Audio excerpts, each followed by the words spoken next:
चाहूंगा आप आएंगे और आदरणीय सर का गमला भेंट करके आप सम्मान करेंगे। आप आएंगे और गमला भेंट करके आदरणीय महोदय जी का आप सम्मान करेंगे।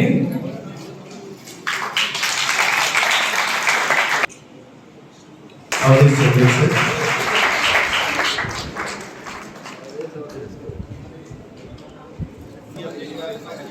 तालियों की गड़गड़ाहट बहुत ही शानदार होनी चाहिए।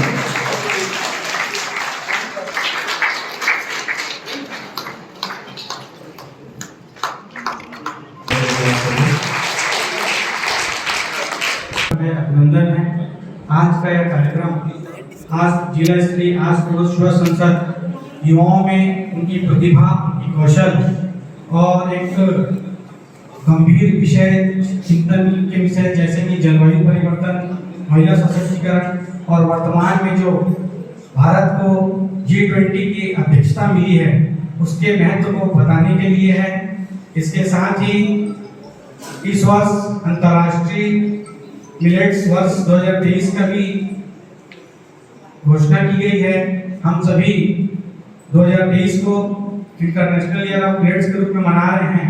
ऐसे विषयों पर आज युवाओं के साथ चर्चा की जा रही है और समय समय पर नेहरू युवा केंद्र के माध्यम से इस प्रकार के कार्यक्रम का आयोजन किया जाता है।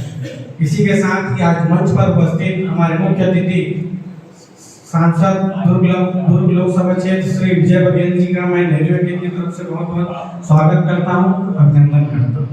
इसके साथ ही हमारे साथ विशिष्ट अतिथि के रूप में मौजूद डीके भारद्वाज जी, आपका भी मैं स्वागत करता हूं, अभिनंदन करता हूं। साथ ही पूर्व विधायक श्री अवधेश चंदेल जी का भी बहुत बहुत स्वागत करता हूं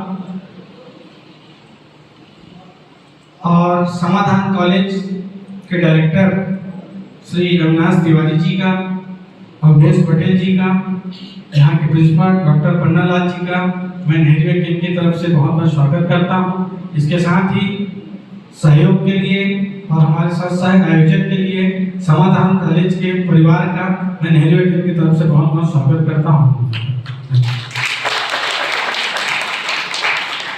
जी बहुत बहुत धन्यवाद। मेरे साथी प्राध्यापक एवं प्यारे विद्यार्थियों सभी का खूब अभिवादन एवं नमस्कार। जैसे कि आज का टॉपिक सर ने बताया कि इस वर्ष को अंतरराष्ट्रीय मिलेट वर्ष 2023 के नाम से इसको मनाया जा रहा है। तो आज का मेरा टॉपिक है अंतरराष्ट्रीय मिलेट वर्ष 2023। तो सबसे पहले हम लोग मिलेट्स के बारे में जानेंगे कि मिलेट्स क्या है, मिलेट्स का इतिहास क्या है। तो मिलेट्स वास्तव में छोटे बीज वाली घासों का एक समूह है जो व्यापक रूप से दुनिया भर में अनाज, फसलों या मानव भोजन के लिए अनाज और चारे के रूप में उगाया जाता है। भारत में कुछ सबसे पुराने यजुर्वेद ग्रंथों में भी इसका उल्लेख किया गया है और हम सब जानते हैं कि हमारे देश में बड़े पैमाने पर मोटे अनाज की खेती, जिसे आज के नाम में मिलेट्स बोल रहे हैं, मोटे अनाज की खेती और इसका खाने में इस्तेमाल सदियों से होता रहा है। 50 साल पहले तक भारत में मिलेट्स जैसे ज्वार, बाजरा, रागी, कोदो, कुटकी आदि प्रमुख अनाज थे, लेकिन समय के साथ इनका महत्व खो गया है और भारतीयों ने पश्चिमी देशों से प्रभावित होकर मिलेट्स को मोटे अनाजों और खास तौर पर ग्रामीण खाने के रूप में देखना शुरू कर दिया। इसी क्रम में देश में प्राचीन और पौष्टिक अनाज के प्रति जागरूकता बढ़ाने एवं भागीदारी की भावना पैदा करने के लिए कृषि एवं विज्ञान कल्याण मंत्रालय द्वारा कई कार्यक्रमों तथा पहलों की एक श्रृंखला का आयोजन किया गया।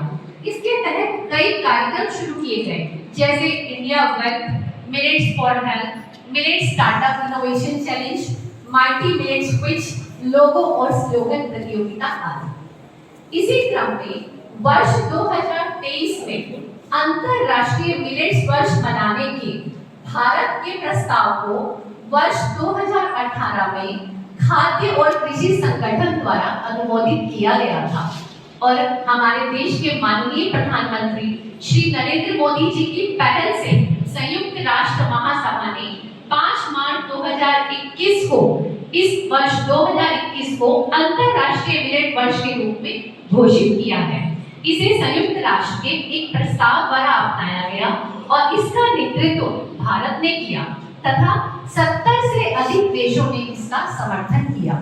इसकी घोषणा स्वयं प्रधानमंत्री जी ने की है। उन्होंने यह बात इटली की राजधानी रोम में आयोजित अंतरराष्ट्रीय मिलेट्स वर्ष 2023 के उद्घाटन समारोह में भेजे गए अपने संदेश में भी कही है।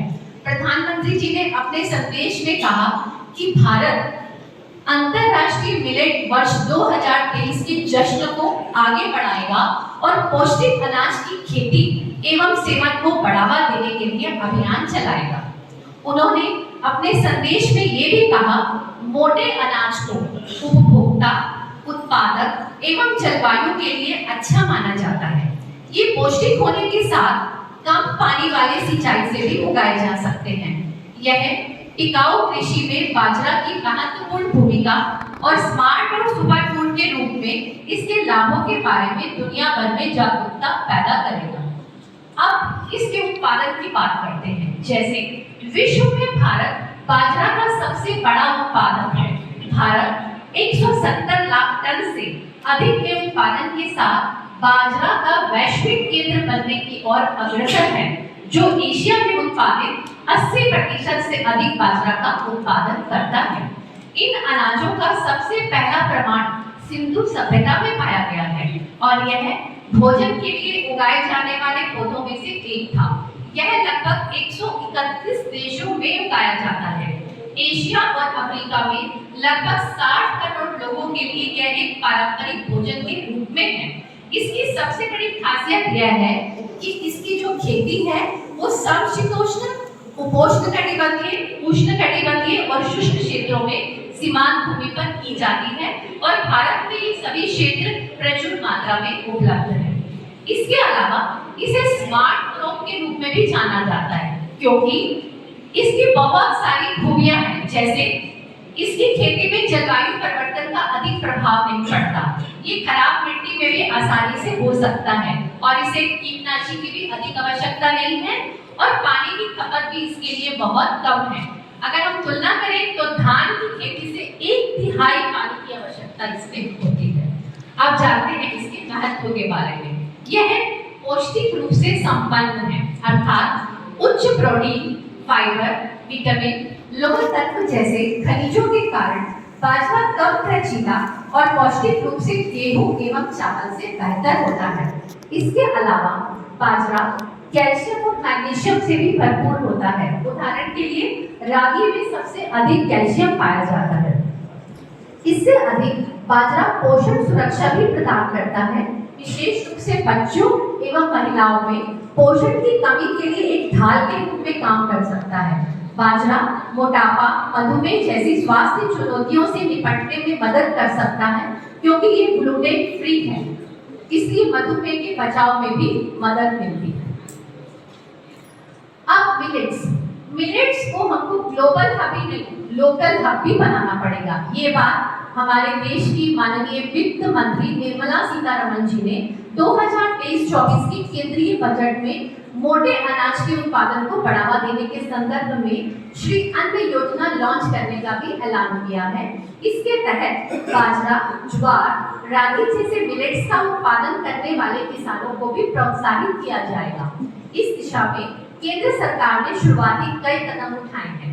मिलेट्स में भारत का सबसे बड़ा ग्लोबल हब बनाने और मोटे अनाज की विविध किस्मों को बढ़ावा देने के लिए केंद्रीय बजट में कई बड़े प्रावधान किए गए हैं।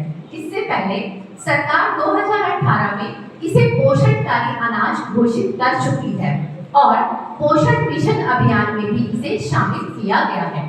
मिलेट्स खाद्य सुरक्षा के साथ साथ अंतरराष्ट्रीय संबंधों को मजबूत करने की दिशा में भी महत्वपूर्ण भूमिका निभाएगा।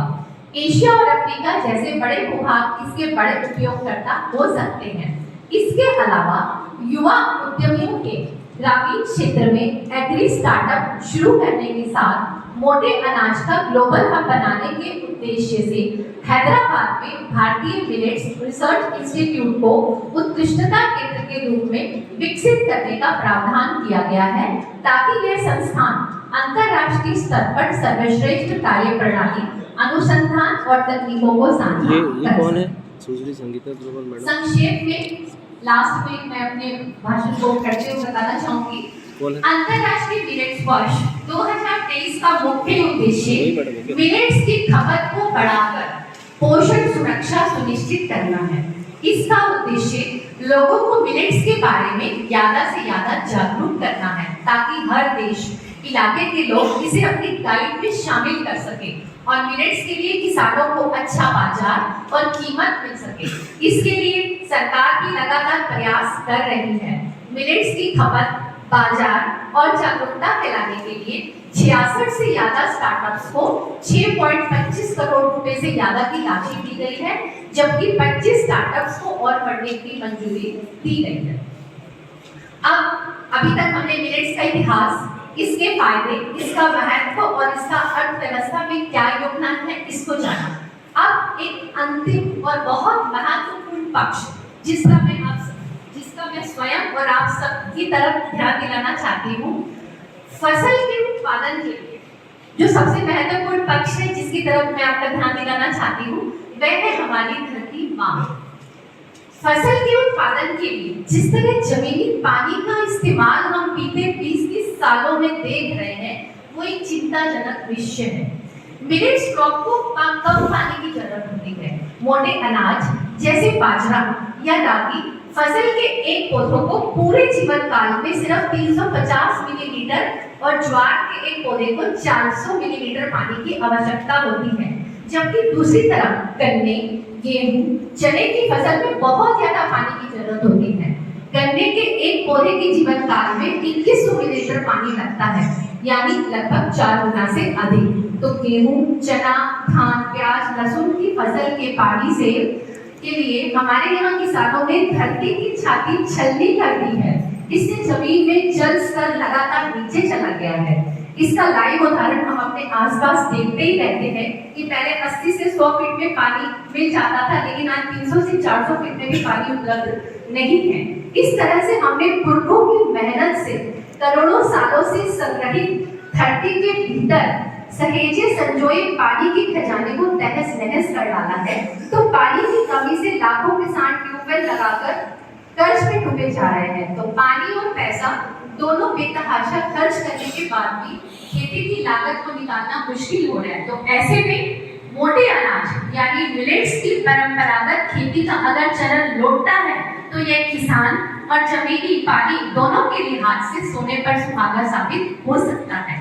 तो अंत में मैं ये कहना चाहूंगी कि मैं भी एक किसान परिवार से हूँ और यहाँ उपस्थित सभी अतिथिगण, माननीय मेरे प्यारे बच्चे और मेरे सहायक प्राध्यापकगण, मैं सबसे यह अपील करना चाहूंगी कि भारत देश के नागरिक होने के नाते हम प्रधानमंत्री जी के इस मिलेट मिशन को जन आंदोलन बनाने में अपना सहयोग दें। और मेरी आप सबसे अपील है कि मोटे अनाज के उत्पादन और उपयोग को बढ़ावा देकर अपना स्वास्थ्य और अपनी धरती माँ की सेवा करें। जय मंच पर उपस्थित माननीय मेहमानों, मेरा सादर प्रणाम करने के प्यारे बच्चों। मेरा जो आज का टॉपिक है वो है G20 की अध्यक्षता का महत्व। तो आइए जानते हैं कि एक्चुअल में G20 होता क्या है। तो G20 का जो फुल फॉर्म है वो है दी ग्रुप ऑफ 20।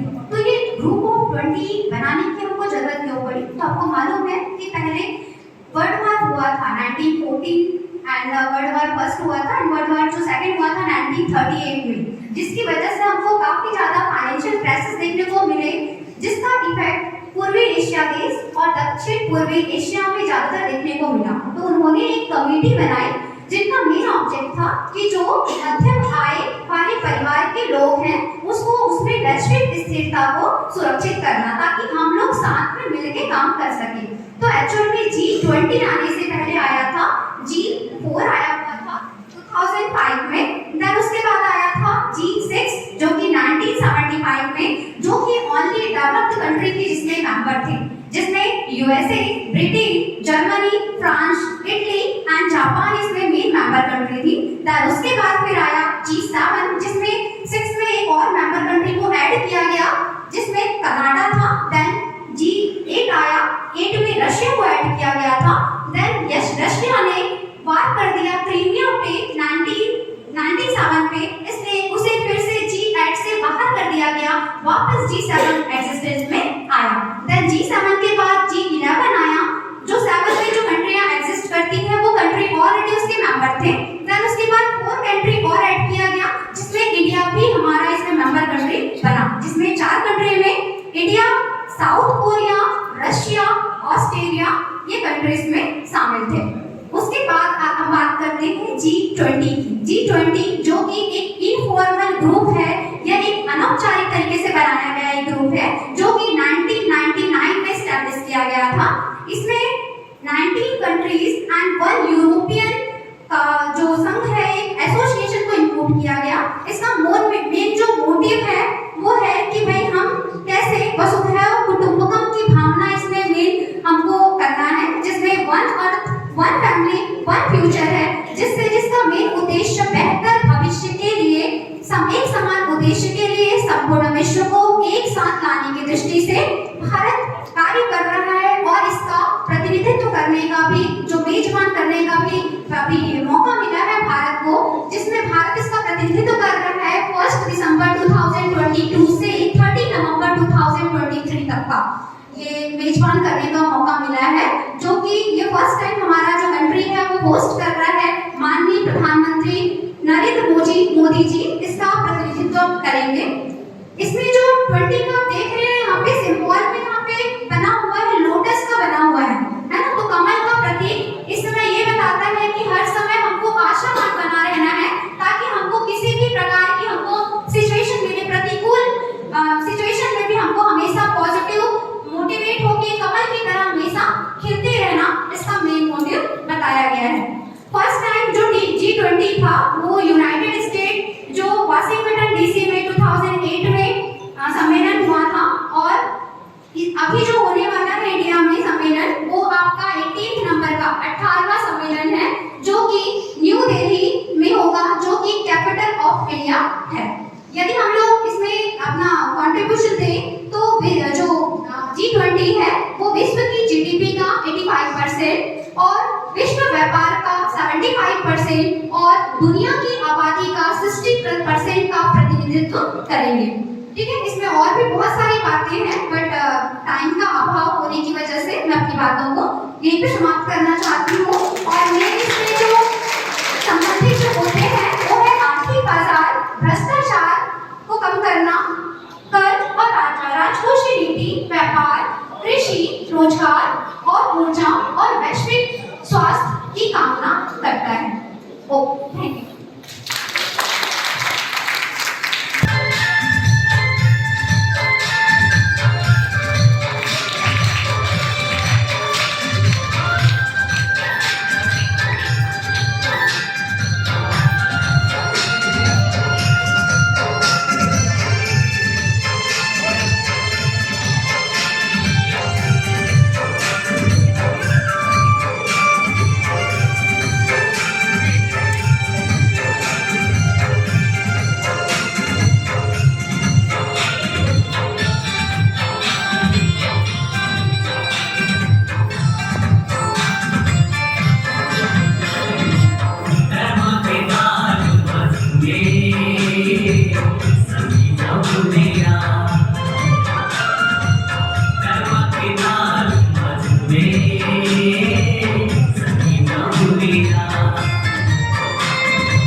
उपस्थित आज के मुख्य अतिथि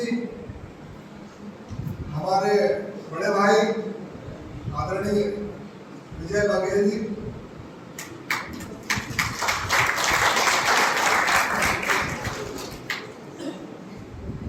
इस लोकप्रिय बेमेतरा विधानसभा क्षेत्र के पूर्व विधायक भाई योगेश चंदेल जी,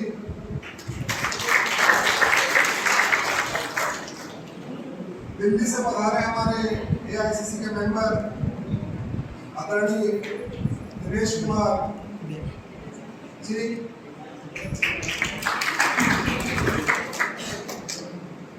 आदरणीय भारद्वाज जी से मैं विशेष निवेदन किया था कि आज आपको बेमेतरा समाधान महाविद्यालय आए, उसके लिए बहुत बहुत धन्यवाद। छत्तीसगढ़ ने तो हमने रेडी कर दिया, इतना इतना तेल मिला है, सबसे बढ़िया। इस महाविद्यालय के हमारे डायरेक्टर छोटे भाई अवधेश पटेल जी, इस महाविद्यालय के प्रिंसिपल आदरणीय पन्नालाल जी यादव, हमारे साथ के साथी भाई हमारे काका श्री अनिल महेश्वरी जी, भाई दिनेश पटेल जी, सुरेश पटेल जी, सम्मानीय मंच, मेरे महाविद्यालय के सभी छात्र छात्राएं, अभिभावक और आसपास के आए हुए युवा सांसद, इस सोच की बात होती है। अगर आपका सोच अच्छा है तो आपका समझ भी अच्छा होगा, और समझ अच्छा है तो आपका क्रियान्वयन भी अच्छा होगा, और जहां क्रियान्वयन अच्छा होगा वहां संस्कार होगा, जहां निश्चित तौर पे वह युवा अपने लक्ष्य को प्राप्त करने के लिए निरंतर कार्य करेगा। समाधान महाविद्यालय में उपस्थित इस ITI बीएड के छात्र छात्राएं और खास करके मेरे बीएड के जितने प्राध्यापक हैं, आप लोग जो काम करके दिखाया है, ये निश्चित तौर पर छत्तीसगढ़ में एक 10-12 साल का यात्रा है। ये भी 2010 में हमने इसको बनाया और 12 में इसका उद्घाटन किया, 18-11-2012, तो 10 को इसका मूल्य। मैं ऐसा पहला अवसर है कि हमारे बीच में हमारे भाई साहब आए हुए हैं, सांसद होते थे, इनके साथ भी मुझे काम करने का अवसर मिला था। काफी लंबा समय तक हम लोग, मैं आज की जो मुख्यमंत्री माननीय भूपेश बघेल जी और आदरणीय विजय भाई साहब के साथ, इनके नेतृत्व में हम लोगों ने काफी काम किया है। राजनीति अलग बात होती है, पार्टी अलग बात होती है। ये बात निश्चित है कि एक जज्बा जो हमारे ग्रुप में था और है, उन्होंने करके दिखाया। बात थोड़ी सी रह गई,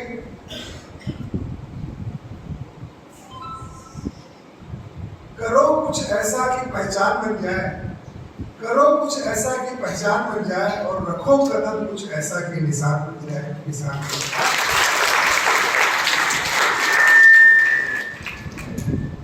ठीक है, बेमेतरा शहर बहुत छोटा है, बड़े शहर से जो सड़क इस हमारे छोटे शहर में आता है, वही सड़क वापस मुड़ोगे तो वही छोटा सड़क शहर में सड़क बड़े शहर में जाता है। समझ का अंतर है, समझना है। आज नेहरू युवा केंद्र बेमेतरा जिला शाखा ने एक अच्छे विचार को लेकर, एक अच्छे विषय को लेकर आज मीटिंग आरंभ की। मिलेट वर्ष की घोषणा, G20 का प्रतिनिधित्व का अवसर, ये सब ऐसे वर्ग हैं जो इतिहास रच रहे हैं, पूरा विश्व में भारत का नाम हो रहा है। जो काम अच्छा हो रहा है वो निश्चित तौर पे अच्छा ही कहलाएगा, आज भी अच्छा कहलाएगा, कल भी अच्छा कहलाएगा, और इतिहास में भी अच्छा लिखा जाएगा।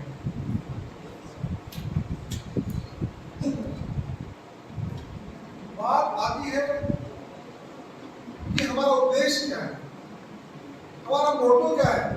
जीवन में हमें करना क्या है ये तय करना पड़ेगा, और तय करने के बाद आपको उसमें चलना पड़ेगा, जीना पड़ेगा।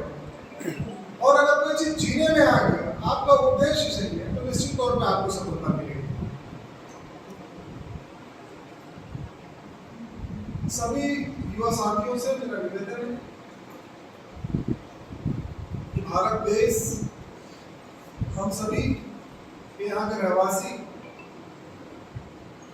को यह सोचना है कि हमें हमारे देश को किस दिशा में ले जाना है।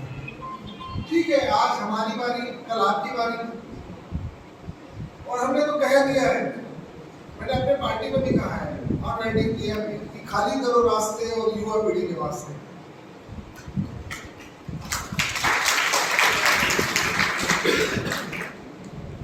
यूथ के लिए हमेशा ये देश स्वागत के लिए खड़ा है। चाहे आज मैं नमन करना चाहूंगा चंद्रशेखर आजाद जी को, उन्होंने जो तय किया था वो किया। आज के युवा को वही करने की जरूरत नहीं है, आपको लेटेस्ट टेक्नोलॉजी के साथ अपग्रेड होना पड़ेगा। आइए, पूरा देश, पूरा विश्व आपके विचार का, आपके कर्तव्यों का इंतजार कर रहे हैं। आइए, ये मीटिंग को सार्थक होनी चाहिए। हाँ, रहा सवाल सोच में जिनका अंतर आता है, तो ये देश कभी छोड़ता भी नहीं कि हर किस न भूलो दोस्तों ये बापू की अमानत है, हर किस न भूलो दोस्तों ये बापू की अमानत है, और बुरा जो किया तो नतीजा भी भयानक है, और ना किसी की जागीर है, ना किसी की भगौती है, और नेता के लिए भयानक सी कसौटी, भयानक सी कसौटी।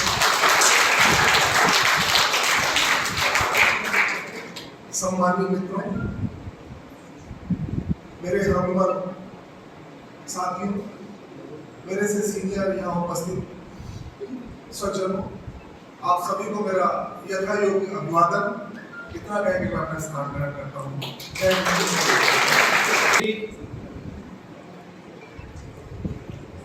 मेरे भाई अविनाश तिवारी जी समाधान कॉलेज के जो डायरेक्टर हैं, और अवधेश पटेल जी जो पूर्व विधायक हैं, डॉक्टर अवधेश पटेल जी जो आपकी कॉलेज के सचिव हैं, डॉक्टर पन्नालाल यादव जी जो आपको प्राचार्य के रूप में मिले हैं, और नितिन शर्मा जी अध्यक्ष युवा केंद्र के, और मेरे भाई छोटे प्रमोद जी जो दिल्ली से आपके बीच आए हैं।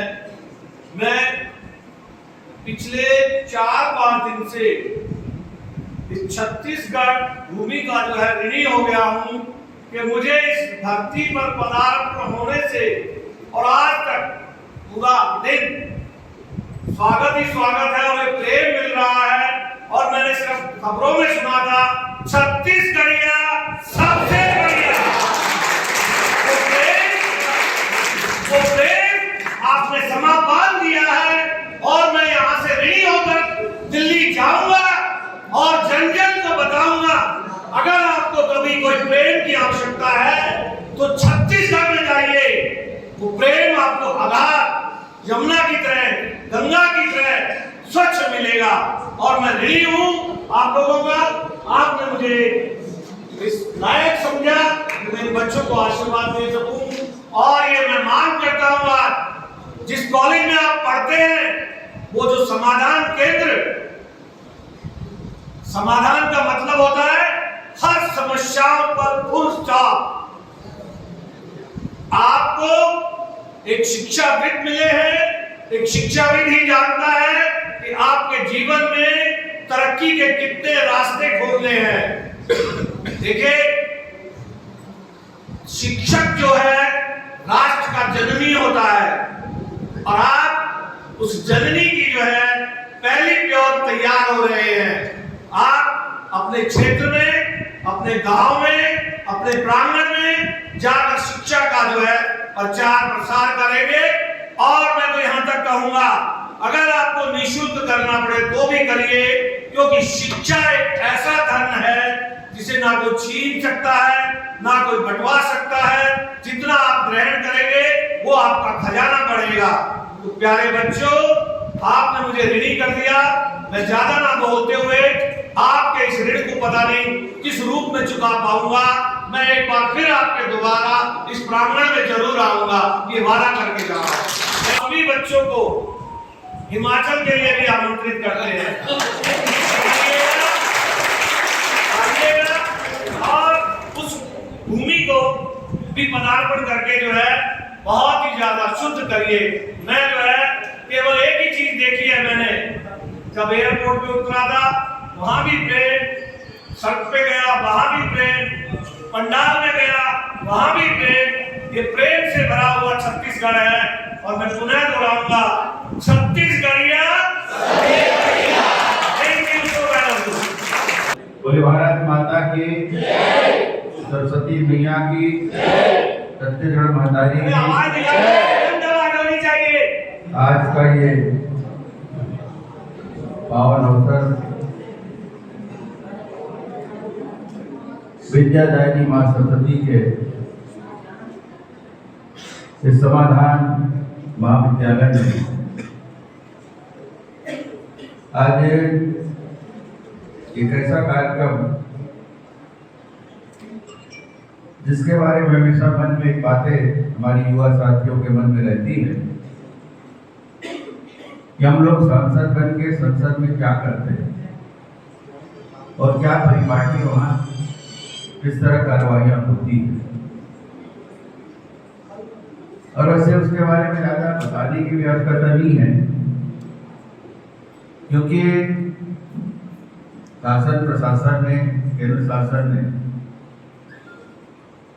लगातार लोकसभा टीवी और राज्यसभा टीवी के माध्यम से वहां की संपूर्ण कार्रवाइयां डायरेक्ट रिले करती है और उसके माध्यम से उन कार्यवाही को आप सीधे सीधे देख सकते हैं। पहले ऐसा नहीं था, जब मन में एक आतुरता रहती थी कि संसद में कार्यवाहियां कैसे होती है, लेकिन अब आप सब घर में बैठ के प्रत्यक्ष अपने टीवी मोबाइल के माध्यम से देख सकते हैं। खेल एवं युवा कल्याण केंद्रीय मंत्रालय द्वारा ये योजना चलाई गई स्कूलों में, कॉलेजों में जाकर युवा संसद लगाए और खासकर वहां के सांसद को, स्थानीय सांसद को किस तरह के अनुभव है संसद में, उसके बारे में अपने विचार बताएं और बच्चे एक संसद के रूप में किस तरह पक्ष और विपक्ष की वह बात होती है उसको अपने युवा केंद्र जिला द्वारा किए गए एक रिहर्सल के बाद वो उसमें प्रस्तुत करें। और ये हम सबका सौभाग्य कि आज बेमेतरा जिला की पूरे दुर्ग लोकसभा के एक ऐसे संस्कारी और शिक्षा देने वाली संस्था समाधान, नाम से ही बड़ा प्यारा लगता है, समाधान महाविद्यालय में कार्यक्रम आयोजित करने का अवसर मिला और पहली बार मुझे भी आने का अवसर मिला। ये मेरे लिए सौभाग्य है। इसलिए भी सौभाग्य की बात है, मेरे भाई अविनाश जी, भाई अवधेश पटेल जी और उनकी पूरी टीम ने इन 12 वर्षों में इसको सजाया है, संवारा है और इन 12 वर्षों में इनको एक नाम दिया है। सपना देखा होगा इन्होंने और उस सपने को साकार भी किया और उसको आकार भी देने वाले हमारे भाइयों को बहुत बहुत बधाई, शुभकामनाएं देता हूँ। आज इस कार्यक्रम में हमारे पास उपस्थित बहुत ही सहयोग से पधारे के भरद्वाज जी, हमारे पूर्व विधायक भाई अवधेश चंदेल जी, भाई अविनाश तिवारी जी, डॉक्टर अवधेश पटेल जी, डॉक्टर कन्नालाल यादव, श्री नितिन शर्मा जी, अध्यक्ष नेहरू युवा केंद्र दुर्ग, जिनका चार्ज बेमेतरा भी है, राजनांदगांव भी है, दुर्ग भी है, धमतरी भी है। बड़ा क्षेत्र है, हमसे ज्यादा बड़ा क्षेत्र है, 2 लोकसभा।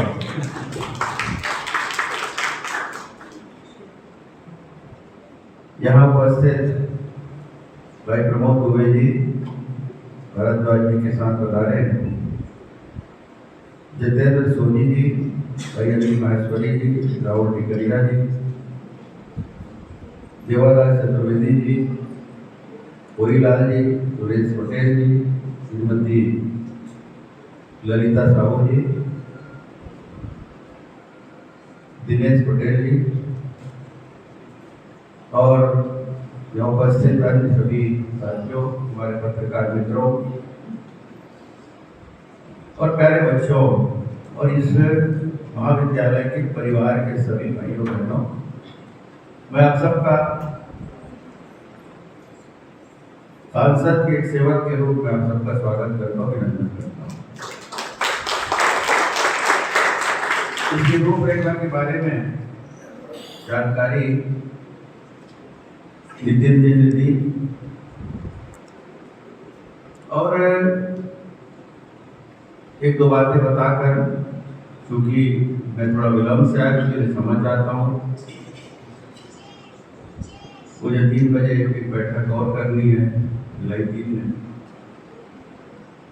तो हम संक्षिप्त ही बात करें महत्व के बारे में जो आप सबको बताया, G20 के बारे में भी विस्तार से हमारी बिटिया ने बताया, फिर मिलेट्स के महत्व के भी जानकारी हमारी बहन ने दी।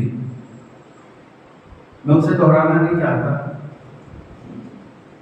मगर वाकई में संसद पूरे विश्व में सबसे बड़ा लोकतांत्रिक देश हमारा भारत देश है और हम सब सौभाग्यशाली हैं, इस बड़े लोकतांत्रिक देश के हम नागरिक हैं। 540 सांसदों से अधिक, राज्यसभा में 250 सांसद, ये हमारी संख्या है वहाँ। और आपने देखा होगा बैठने की व्यवस्था है, अब तो छोटा पड़ रहा है, इसलिए नए भवन का निर्माण अंतिम समय उसका हो रहा है। वहां पर जो कार्यवाहियां होती है, आजकल कोई चीज छुपा नहीं है, आजकल मोबाइल का जमाना है, गूगल का जमाना है, संचार क्रांति है, इसलिए आप उसमें देख सकते हैं कि संसद की किस तरह कार्रवाइयां होती है, क्या क्या उसमें महत्वपूर्ण बातें रहती हैं। सबसे पहले हम लोग के लिए महत्वपूर्ण बात रहती है प्रश्नकाल,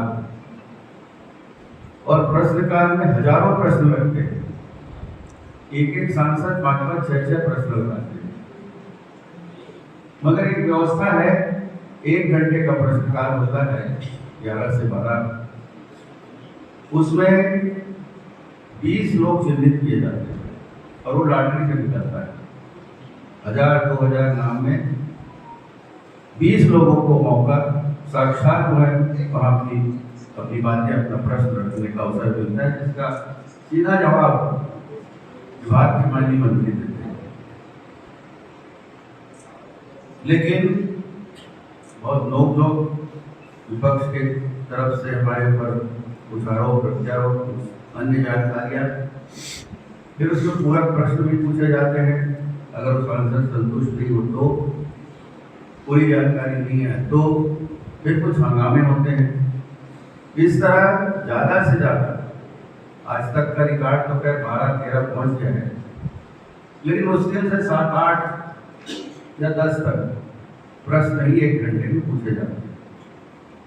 बाकी प्रश्नों का जवाब हमको लिखित में मिल जाता है, लेकिन उसमें पूरक प्रश्न पूछने की कोई व्यवस्था नहीं है। दूसरा उसके बाद होता है शून्यकाल।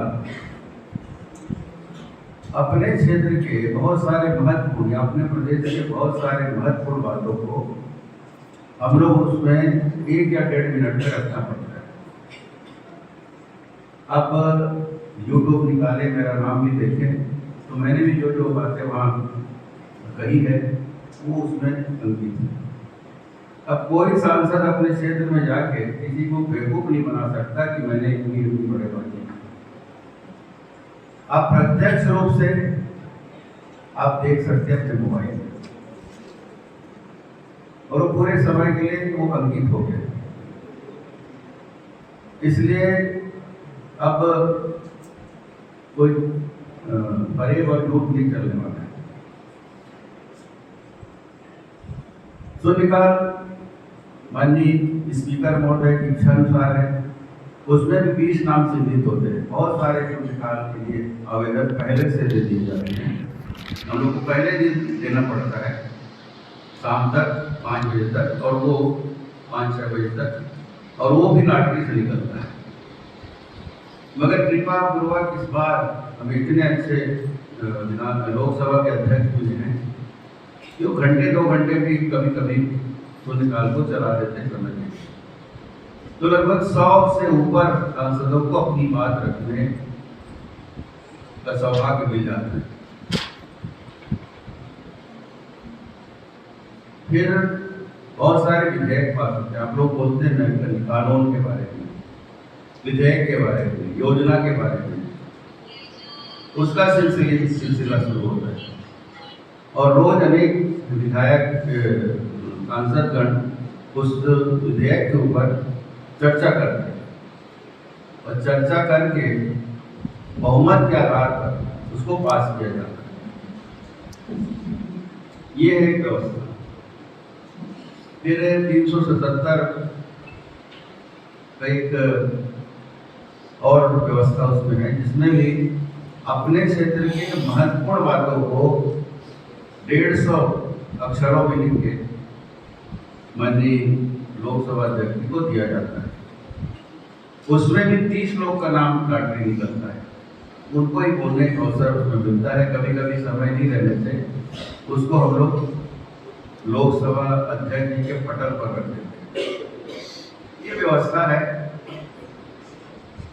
और बहुत बोर भी बहुत लगता है वहाँ पर, क्योंकि जब किसी बिल में चर्चा होती है, विधेयक में चर्चा होती है, तो घंटों घंटों चलता है। हम लोग की तरफ से, भाजपा तरफ से भी 25-30 लोग बोल रहे हैं, फिर विपक्ष से भी अनेक पार्टियों को जिस तरह उनकी संख्या है उसके अनुसार समय दिया रहता है, तो वो उसी बात को रिपीट सब बोलते हैं, इसलिए बोर भी लगता है। इसलिए चाय वाय पीने की व्यवस्था वही सेंट्रल हाल है, जिसके बारे में आप लोग सुने होंगे।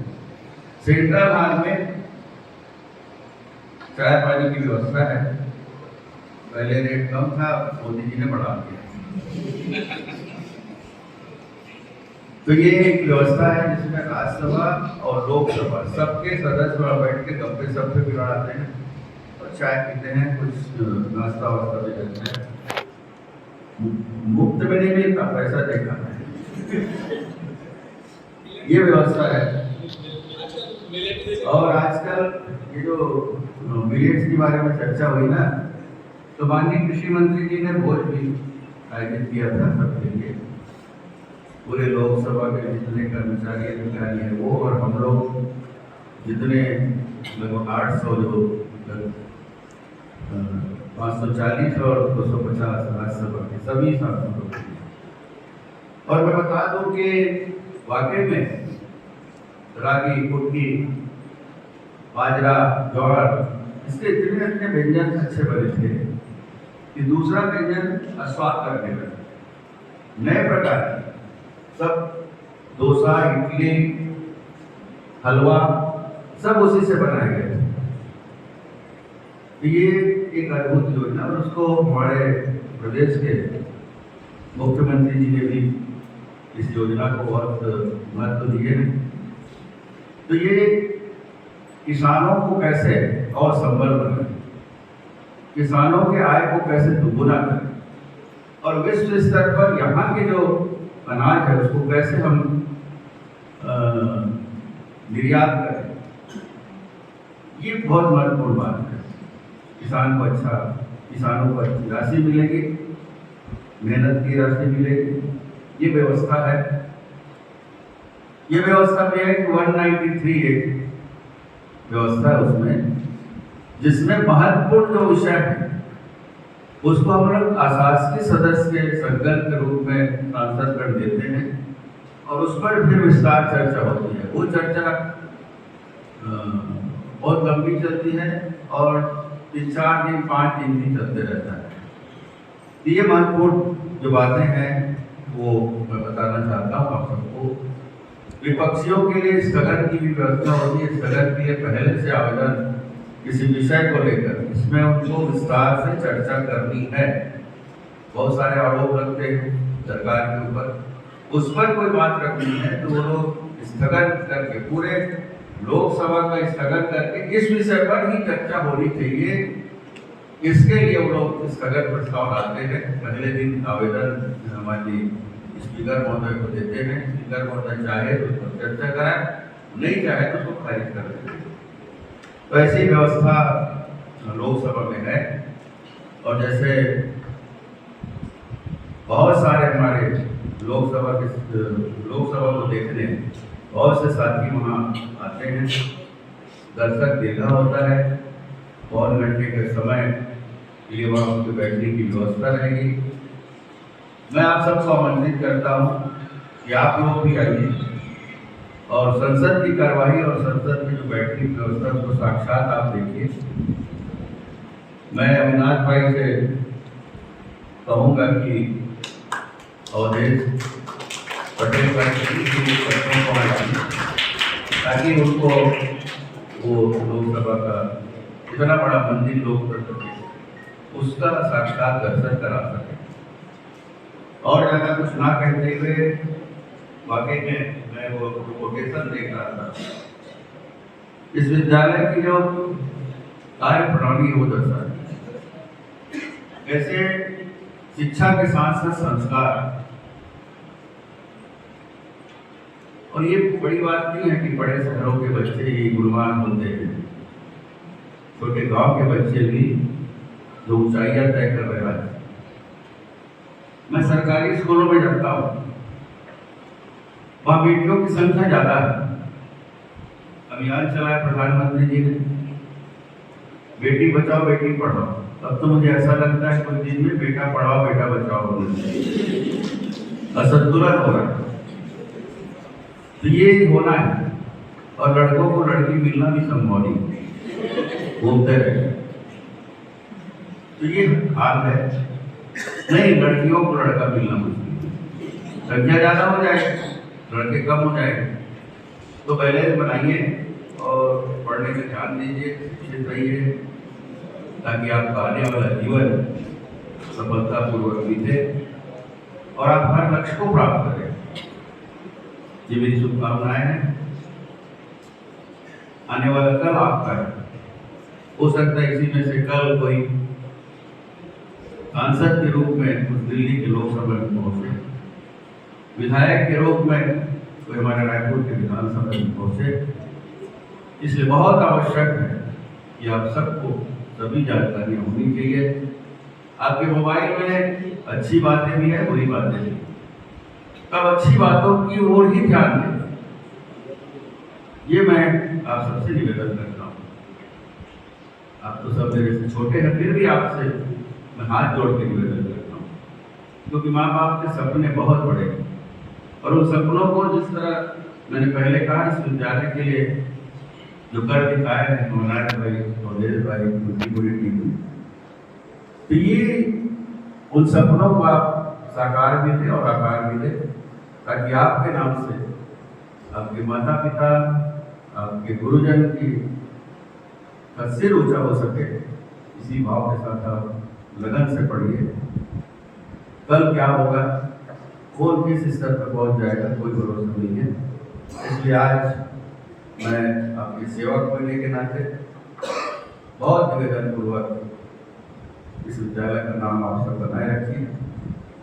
और ज़्यादा कुछ ना कहते हुए मैं अपनी वाणी को विराम देता हूँ।